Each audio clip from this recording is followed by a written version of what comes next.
Muchas cosas notables hubo en la manifestación del sábado 18 de marzo en apoyo al presidente López Obrador, pero una lamentable fue la quema de la Esfinge, caracterizando a la ministra Norma Piña, quemada en medio del Zócalo, en medio de insultos y acusándola de ser enemiga del presidente y de ser parte del narcotráfico. Sí, un hecho, la verdad, lamentable y bochornoso, como siempre que ocurren este tipo de incidentes. Tan lamentable fue la escena que la propia esposa del presidente, Beatriz Gutiérrez Müller, y la exministra, exsecretaria de Gobernación, ahora senadora, Olga Sánchez Cordero, tuvieron que salir en defensa de la ministra presidente de la Suprema Corte de Justicia de la Nación. Hoy en la mañanera el presidente López Obrador dijo que no se había enterado del tema y que esos eran adversarios y no enemigos. Desde el mediodía del sábado, contingentes de diferentes estados de la República comenzaron a llegar a la plancha del Zócalo de la Ciudad de México. La movilización fue convocada por el presidente Andrés Manuel López Obrador para informar los logros de su administración y por la conmemoración del 85 aniversario de la expropiación petrolera.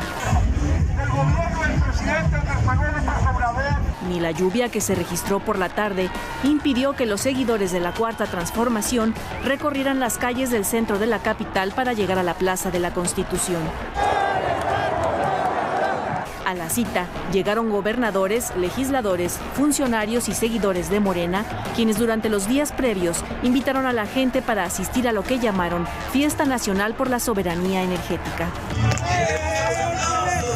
Poco después de las 5 de la tarde, el presidente López Obrador salió de Palacio Nacional junto con su esposa Beatriz Gutiérrez Müller. En su discurso, recordó cómo fue que el general Lázaro Cárdenas del Río hizo posible la reintegración del dominio de la riqueza petrolera al pueblo de México. El general Lázaro Cárdenas no dudó en apoyarse en los de abajo para hacer realidad su transformación. López Obrador aseguró que Lázaro Cárdenas no solo se valió de la política para lograr su objetivo. La política no solo es racionalidad, también, como otras actividades de la vida, necesita de mística y de convicciones. Solo con el apoyo de las mayorías se puede llevar a cabo una transformación popular para hacer valer la justicia y enfrentar a los reaccionarios que se oponen a perder privilegios. En el evento, un pequeño grupo de seguidores le prendió fuego a una figura alusiva a Norma Piña, ministra presidenta de la Suprema Corte.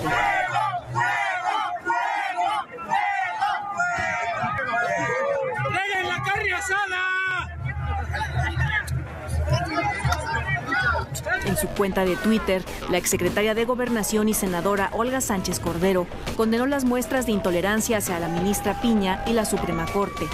Dijo que eran inadmisibles y que la violencia nunca será la respuesta. A la condena se sumó Beatriz Gutiérrez Müller, quien externó en Twitter su apoyo a todas las mujeres de la política ante la vejación a sus personas o imagen o la de sus hijos. Este lunes el presidente López Obrador condenó el hecho y reiteró que su movimiento es pacífico. Bueno, que no debe de llevarse a cabo este tipo de actos, no es lo mejor.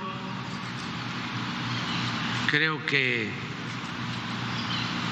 hay formas de protestar sin llegar a esos extremos, ¿no? Sí, condeno esos actos. No hace falta. Tenemos que vernos como adversarios, no como enemigos. La jefa de gobierno de la Ciudad de México, Claudia Sheinbaum, también condenó el incidente del que dijo realizó una minoría de los que asistieron a la marcha. Aseguró que es una práctica que no debe existir, ya que no es correcto. Bueno, yo no sé desde cuándo es adversaria la ministra de la Suprema Corte o por qué debe ser calificada así, mucho menos como enemiga, pero deja muchas lecturas este evento del 18 de marzo, sin duda masivo, sin duda fue muchísima gente, no lo vamos a comparar, son diferentes tipos de eventos con el que hizo las fuerzas de oposición en contra de la reforma electoral, en contra del Plan B en semanas pasadas, son cosas diferentes. Me parece que hay 3 puntos que tocó el presidente López Obrador en este evento, en su discurso, que son muy importantes. Habló de la autosuficiencia alimentaria como uno, dijo que tenía 2 grandes objetivos de gobierno, la autosuficiencia alimentaria y la energética.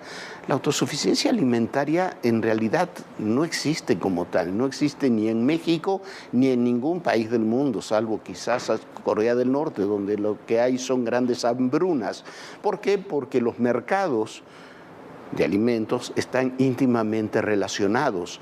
Se venden los alimentos que produce un país y se compran los que ese país no produce. Hablamos mucho, por ejemplo, del maíz e importamos maíz y no estamos en condiciones de producir ni ahora ni en el futuro el maíz que necesita el país, no solamente para consumo humano, sino para consumo de la ganadería, para consumo industrial.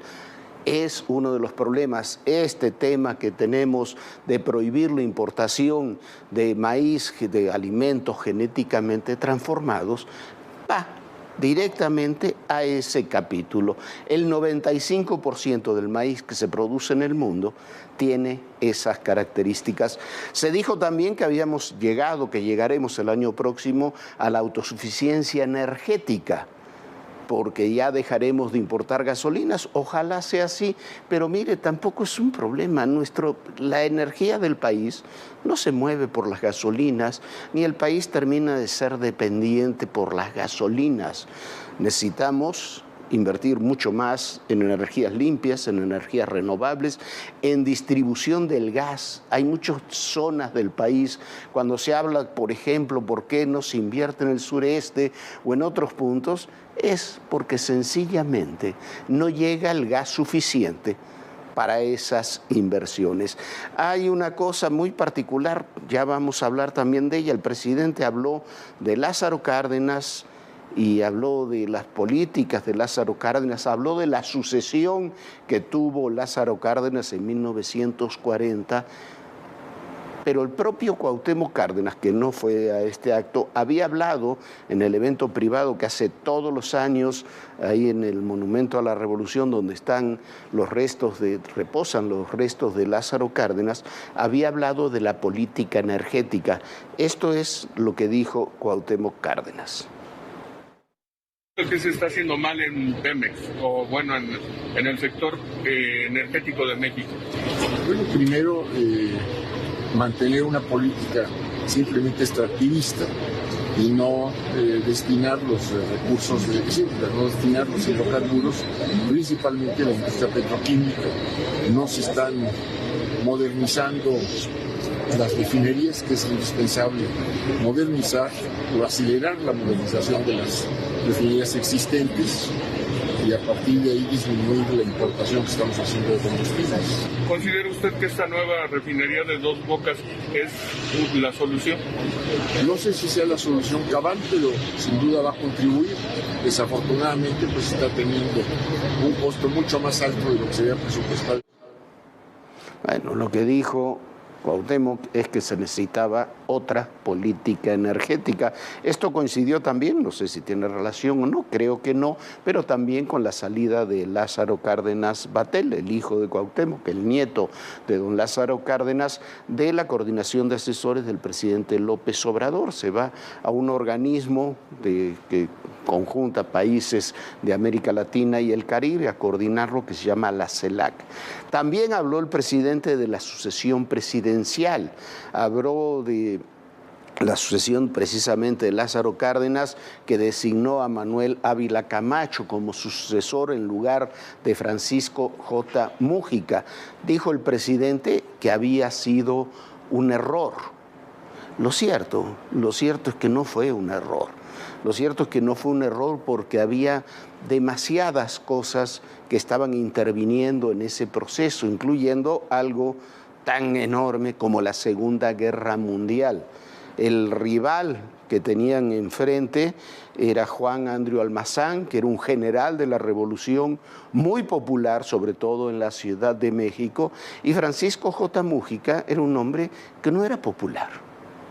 Por supuesto que era un general que había sido designado gobernador de Tabasco, gobernador de Michoacán. De los dos lugares tuvo que salir porque era muy radical y tenía posiciones antiestadounidenses, opuestas al gobierno de Franklin Delano Roosevelt. No era viable la candidatura de Múgica. Y Lázaro Cárdenas tuvo el talento de colocar un candidato que tuviera apoyo dentro del partido, que Múgica no lo tenía, que tuviera apoyo entre los militares, que Múgica no lo tenía, y que tuviera el apoyo de Roosevelt en plena Segunda Guerra Mundial. Después se puede criticar o no a Manuel Ávila Camacho, pero esas fueron las razones. Como decíamos, hubo mucho en juego en esa sucesión y así reflejó ese momento, esa época, Viviana Belsazo en el documental México-Estados Unidos, Seguridad y Conflicto. Véalo usted, recuérdelo.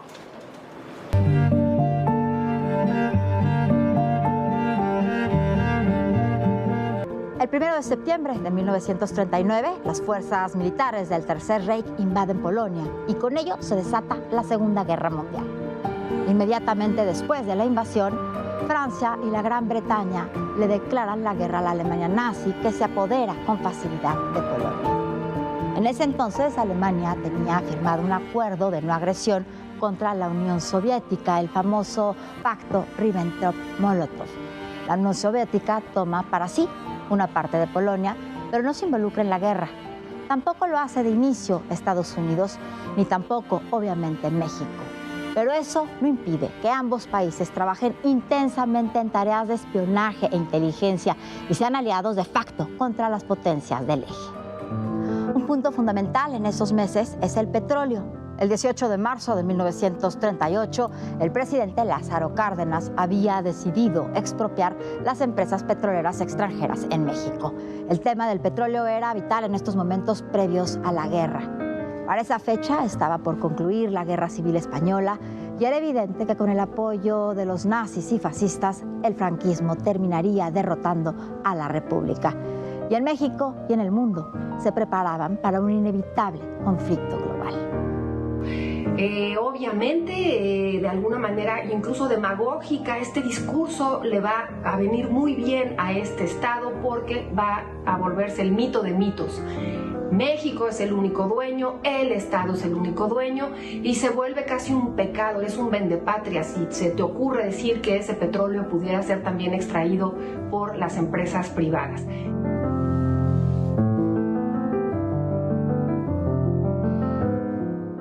Y a través del diálogo, que es lo que debiera privar entre las naciones cuando hay algún conflicto o asomo de conflicto, a través del diálogo se logra pues mantener no diría yo la neutralidad, sino convencer a la potencia norteamericana, que ella era una potencia militar y económicamente muy fuerte en América Latina y en América y en el mundo mismo, y se logra pues que una potencia que estaba todavía con mucha fuerza y presencia mundial, como Gran Bretaña, pues finalmente acabara por aceptar la expropiación, aunque esto tomó más tiempo, no fue de inmediato, fue ya, yo diría, ya declarada la guerra en Europa, ya estallada la guerra en Europa, pero el mismo gobierno británico pues tuvo que aceptar que la medida había sido pues válida para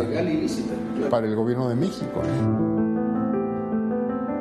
México vendió petróleo a todos los países, incluyendo a los del eje, aunque en aquellos años la producción nacional era pequeña. Sin embargo, al mantener la neutralidad, México tenía margen para también, y lo que era más importante, impedir sufrir una agresión alemana para quedarse con las reservas de crudo y otorgárselos así a Alemania o Japón. Una base de enfrentamiento con los Estados Unidos. Pero ¿qué pasa? Obviamente las empresas estadounidenses, las empresas británicas no están de acuerdo con ello y ponen el grito en el cielo. Para entonces el presidente Cárdenas decide decirle a la nación que necesita su apoyo, y aquí hay una anécdota entrañable. La gente de a pie se forma afuera del Palacio de Bellas Artes y llevaban incluso a sus gallinas, electrodomésticos, lo que se pudiera, para que México pudiera pagar a esas empresas los daños por esta expropiación, los daños económicos que estaban exigiendo. Bueno, entre todo esto hay que hablar del escenario geopolítico. Estaba a punto de estallar la Segunda Guerra Mundial y el eje estaba integrado por Japón, por Italia, por Alemania. Estaban buscando quién les proveyera de petróleo. Pero la colaboración en términos de espionaje y contraespionaje de México con Estados Unidos, en particular con el FBI, fue notable en aquellos años.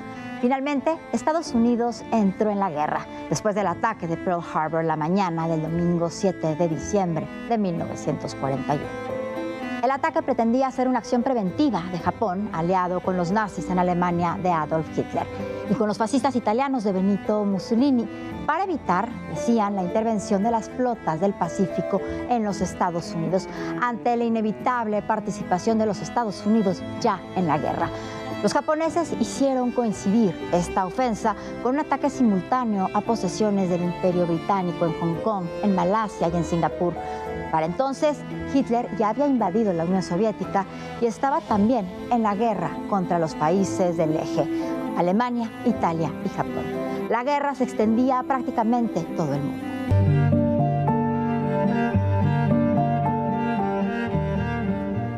La decisión de don Lázaro Cárdenas en 1938, con la expropiación en 1940, con la designación de sucesor, lo que ocurrió después fueron decisiones eminentemente políticas, porque la historia no se construye en blancos y negros, se construye eligiendo entre una gama de grises. Pero además de todo hay un tema muy importante. Si México se mantenía al margen de entrar a la Segunda Guerra Mundial, en ese momento no podía, por ejemplo, Alemania simplemente llegar y tratar de quitarnos el petróleo en México. La única manera de tener esta soberanía fue mantenernos al margen hasta que ya no se pudo 2 años después. Bueno, y quién sabe qué sucede en la refinería de Cadereyta, Nuevo León, que está generando nubes de contaminantes como nunca antes. El gobierno de Samuel García amenaza con clausurarla, pero los funcionarios de Pemex aseguran que se trata de vapor de agua. Las diligencias para revisar lo ocurrido no se pudieron llevar a cabo el día de hoy. Bueno, lunes inhábil, día del festivo, y mañana se espera que vayan los inspectores a supervisar qué está pasando en esa planta y si efectivamente está contaminando.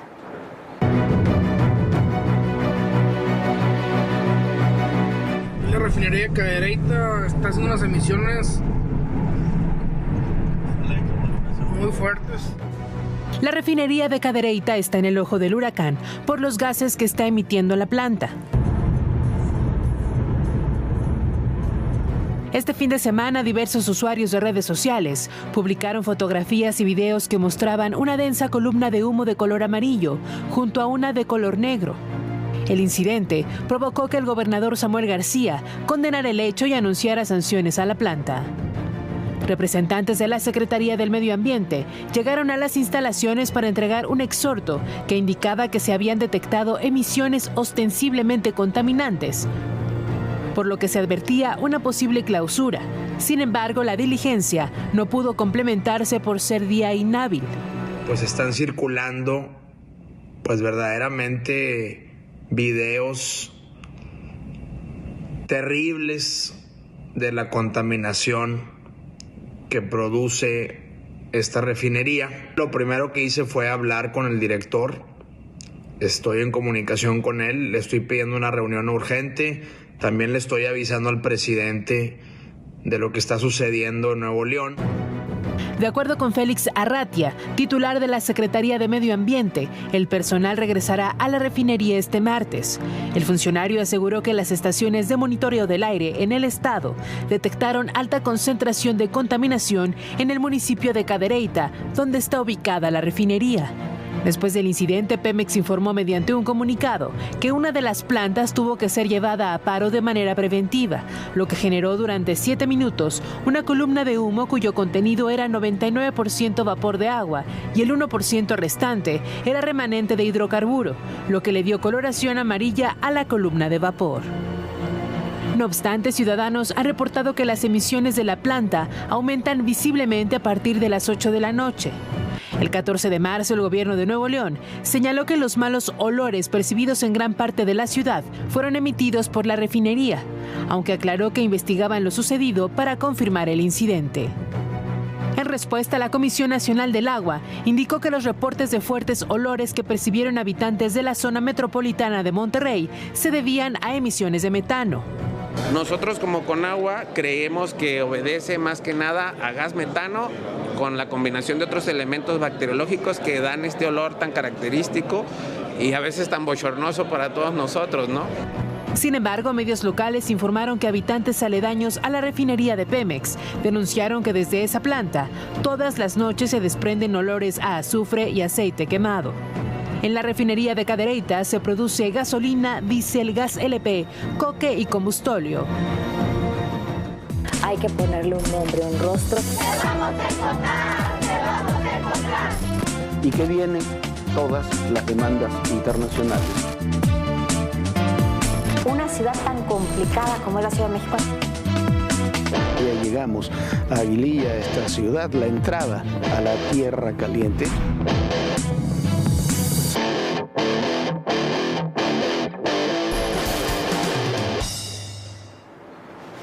Bueno, y al que se le viene la noche encima es al expresidente Donald Trump, que podría ser encarcelado por el pago ilegal que hizo a la actriz porno Stormy Daniels para tratar de ocultar una relación que había mantenido con ella en el año 2006.